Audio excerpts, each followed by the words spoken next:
Às vezes as pessoas pensam em empreender com um conceito meio limitado. A gente acha que empreender, muitas vezes, é o cara abrir uma startup saindo da faculdade. E entre essas maiores dificuldades, teve alguma que você sente até hoje que impactou muito na sua história? Se a gente não tivesse tido a habilidade e a sorte de conseguir recomprar o banco, podia ter sido o fim da história. Você pode errar, pode passar por percalços, mas não dá para você cometer o erro mortal. Qual foi o seu maior triunfo na sua jornada? Então, começando, você teve uma jornada surpreendente, começou como estagiário lá no Pactual e agora se tornou sócio sênior do BTG Pactual. E como que foi essa breve jornada e quando que você se viu realmente empreendendo? Olha, bom, primeiro, prazer estar aqui com vocês, tá? Vocês, nossos queridos amigos da Intelli, das outras faculdades aqui também com o grupo. Sempre que eu falo para jovens com interesse em empreender, me dá muita satisfação. Olha, às vezes as pessoas pensam em empreender com um conceito meio limitado. Se você a resposta correta para a sua pergunta, quando é que eu me vi empreendendo, foi no dia que eu pisei aqui, eu me senti um empreendedor. A gente acha que empreender, muitas vezes, é o cara abrir uma startup saindo da faculdade, ou mesmo na faculdade. Mas não é só isso. Claro que isso também é empreender. Agora, dependendo da empresa que você está, você pode ser um empreendedor. Aqui no BTG, eu quero contratar dono para a empresa, eu não quero contratar funcionário, eu não quero contratar carreirista, eu quero contratar alguém que vai ter as minhas ações no futuro. Então, essa é a maneira como eu vejo o empreendedorismo e como foi a minha história. Então, desde que eu comecei aqui no banco, eu me vejo empreendendo. Então, mesmo de estagiário, ou mesmo na área de tecnologia, eu era o coder aqui, aí depois fui para a mesa de operações, depois fui ampliando um pouco as minhas responsabilidades. O tempo inteiro eu olhei isso aqui como se fosse meu, muito antes de eu ter ações do banco. E eu acho que isso não só me realizou como empreendedor, como impulsionou a minha carreira aqui dentro. Então, você falou da jornada, né? Da jornada, você usou a palavra breve. Ela não é breve, ela é longa. Né? Tem muitas etapas, como qualquer história de empreendedor, tem os momentos mais fáceis, mais difíceis. O Brasil não é um lugar simples de você empreender, mas oferece muita oportunidade. Tem empresas sensacionais sendo criadas por aí, ou crescendo, se desenvolvendo, lideranças empresariais novas. Então, eu gosto da oportunidade de empreender e acho que você pode olhar isso sob diversos ângulos, incluindo esse que foi a minha história. Perfeito. E entre essas maiores dificuldades, teve alguma que você sente até hoje que impactou muito na sua história? Claro, tem sempre várias dificuldades, né? Mas eu prefiro falar de um momento empresarial que podia ter sido o fim da história, que foi quando a gente vendeu para o UBS. Esse foi o momento, para mim, mais importante e o maior erro empresarial.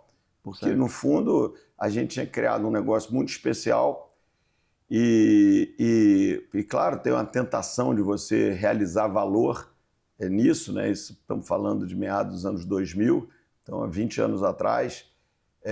E acabou que era um momento que o setor bancário se consolidava globalmente, a gente era meio assim um one kind animal, uma franquia admirada que tinha um certo nicho, um certo uniqueness de posicionamento estratégico, e recebemos uma oferta super generosa, e acabou que decidimos fazer o negócio. E eu nunca deixei de ser empreendedor e nunca pensei em vender o banco para ir para casa. Eu achava que a gente, dentro de uma organização global, ia acabar gerindo aquele negócio, trazendo a nossa cultura e tal. Mas era uma certa ingenuidade. Do que a gente descobriu no pós-deal é que o nosso negócio era muito melhor do que a gente imaginava e que a gente cresceu muito pela sociedade com o UBS durante 2 anos.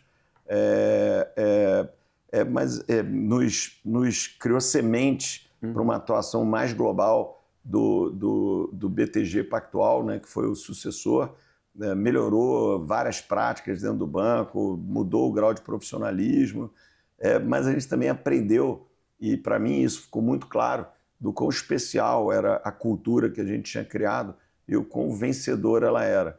E se a gente não tivesse tido a habilidade e a sorte de conseguir recomprar o banco, podia ter sido o fim da história. Então esse seria o erro mais dramático, porque você pode errar, pode passar por percalços, mas não dá para você cometer o erro mortal, né? Então esse teria sido um erro mortal na história empresarial.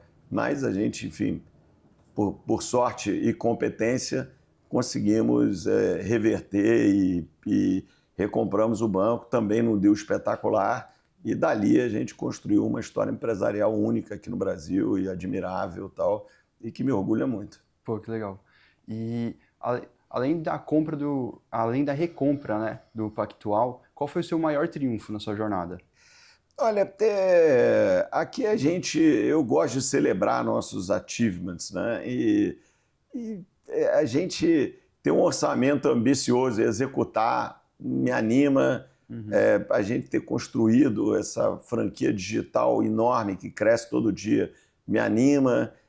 A nossa expansão além do Brasil me anima. Então, tem muita... Nossas participações no setor real me animam. Então, tem, graças a Deus, muitos achievements e muito mais do que os erros, né? É claro que tem momentos que são historicamente marcantes, né? Na hora que você fez o IPO, né, em 2012, Sim. Obviamente que é um momento marcante.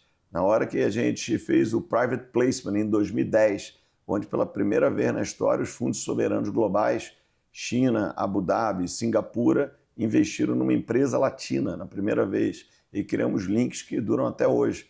Nossa relação com Singapura, com Abu Dhabi, o GIC segue sendo um dos 3 maiores acionistas do BTG há mais de uma década. Então, assim, tem muitos momentos bons. Agora, é importante você celebrar o sucesso do dia a dia, que é tão importante quanto esses grandes eventos. Claro, legal. E agora voltando um pouco para a gente fazer um sync com o empreendedorismo jovem, quando você começou no banco, você se via com algum potencial empreendedor? Quais sinais que o jovem pode ver em si mesmo ou pode tentar desenvolver? Olha, o empreendedor ele é um inconformado. Então, como eu disse, você pode estar criando uma empresinha ou pode estar trabalhando numa organização. Você só tem que ter certeza que a organização que você vai trabalhar vai te dar o espaço para ser um empreendedor. Aqui no BTG eu tenho certeza que dá, mas eu não acho que isso é a realidade de toda grande empresa. Não, se você for trabalhar na Petrobras, você não vai ter isso. Numa grande multinacional, também acho que não vai ter isso. Então, aqueles que têm e os estilos são diferentes, né, do tipo de empreendedor, mas é tudo empreendedorismo.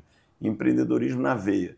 E o que eu acho que o empreendedor tem de denominador comum, jovem ou velho, é a inquietação, a vontade de fazer diferente, o inconformismo, o fomo de perder a oportunidade. Isso é o que move o empreendedor, a capacidade de tomar risco. E, obviamente, os bons empreendedores são aqueles que, além de tomar risco, sabem gerenciar risco, fazem do inconformismo virar ação, fazem dessa inquietude novas ideias. Então, não adianta também você sonhar e andar com um travesseiro debaixo do braço. Você tem que sonhar, mas sonhar dentro das 4 linhas, sonhar dentro das possibilidades. Você não vai sonhar que vai abrir a janela, você vai sair voando, porque você não vai voando, vai espatifar no chão. Então não é assim que funciona. Então, eu acho que essas são as características que fazem, para mim, o empreendedor de sucesso e para você se definir pessoalmente como empreendedor. E, de novo, o empreendedor não é só o cara que saiu e abriu uma startup. Ele pode empreender numa empresa média, pode empreender numa empresa grande, desde que seja um terreno fértil para ele exercer ideias, para ele mudar processos, para ele dar novas sugestões, para ele crescer, para ele botar para fora essa vontade de transformar que todo empreendedor tem. Perfeito, com certeza. Por último, uma última dúvida. Você teve algum mentor durante sua jornada? Qual foi a maior lição que ele te passou? Olha, eu nunca tive assim, um mentor que me inspirasse necessariamente como no sentido clássico. Uhum. Mas eu me inspiro muito nas histórias empresariais. Então, eu gosto muito de ler e eu só leio biografias. Então, esses são meus mentores. Uhum. São as histórias de outros grandes empresários ou personagens. Geralmente eu busco personalidades ligadas ao business, de épocas diferentes. Né? Você aprende com o que aconteceu com os Rothschilds, você aprende com o que aconteceu com os Medici, você aprende com o que aconteceu com Morgan. E claro, aqui no banco eu aprendi demais com os sócios mais antigos. Né? Eles, seja no início, no meio da minha carreira e até hoje, continuo aprendendo com meus sócios, sejam eles mais jovens, sejam eles meus ex-sócios. Então, são todos próximos e mantêm uma relação maravilhosa. Você aprende com muita gente. Claro, tem grandes empresários aqui no Brasil, Jorge Paulo, Rubens Ometo, o Abílio, que já nos deixou. Cada um desses tem o seu jeito e tem sempre alguma coisa para te ensinar, alguma coisa que você pode pegar de uma longa conversa com alguém que fez. Então, esse daí é um pouco como eu olho. Assim, eu nunca tive assim, um mentor que uma vez por mês eu sento, passo 2 horas. Sim. Nunca foi assim, mas tive conversas maravilhosas com esses grandes empresários aqui. Meus ex-sócios das gerações anteriores me ensinaram demais e eu busco muito entender as histórias empresariais importantes, as que deram muito certo, mas também as que deram errado, porque é sempre mais barato você aprender com o erro dos outros do que com o seu próprio. Mas é importante você entender. Né? Então, uma história, por exemplo, que deu errada, que me seduz muito, e a gente inclusive fez um seminário no banco sobre isso, é a história do LCTM, que era o Long Term Capital, LTCM, Long Term Capital Management, que era um hedge fund, né, no final da década de 90, mais importante do mundo, e explodiu na crise de 98. E tinham 2 prêmios Nobel trabalhando lá, e o negócio explodiu igualzinho. Então, como é que um grupo... Isso deu origem a um livro que chamava When Genius Failed, e é uma história, para mim, muito fascinante, de como é que um grupo de caras super inteligentes, super bem-sucedidos, conseguem fazer uma bagunça daquele tamanho. A lição do que você não pode fazer. Né? Então, eu procuro beber de diversas fontes e fazer com que isso me traga insights, coisas que eu não vi, ou crescimentos pessoais, ou coisas que eu tenho que estar atento. E isso é sempre muito produtivo. Com certeza. Por fim, terá mais de 200 universitários assistindo esse vídeo. Uma mensagem que você gostaria de deixar para eles?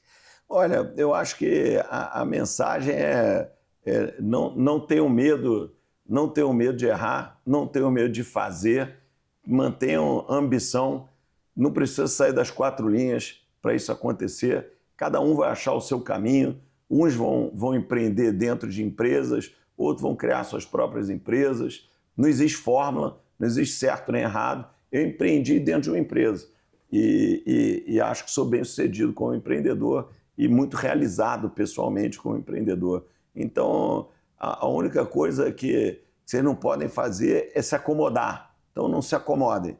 Tenham resiliência. A dificuldade vai estar sempre aí, em todos os momentos da carreira. Ela é a única certeza que vocês têm.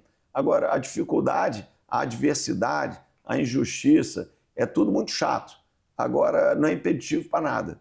Qualquer trajetória de sucesso passa por isso daí e qualquer um que vá ser bem-sucedido supera esses momentos de dificuldade. Então, não ter medo do erro, conviver bem com o erro, lembrando que o momento mais difícil do erro é quando você olha no espelho. Então, se treinem para admitir que vocês erram, faz parte da vida, só erra quem faz. Não tem problema nenhum em errar. Errar é aprender com o erro e bola para frente. Então, mantenham esses princípios que são simples, mas às vezes eles são mais simples de se falar do que se praticar. E ajudem com a atuação de vocês vocês vão transformar o Brasil num lugar melhor. Então essa é a minha mensagem aqui. Obrigado, André. Um prazer Tá ter esse tempo com você, hein? Beleza. Obrigado. Obrigado. Cara. Parabéns aí para vocês por organizarem o evento. Obrigado.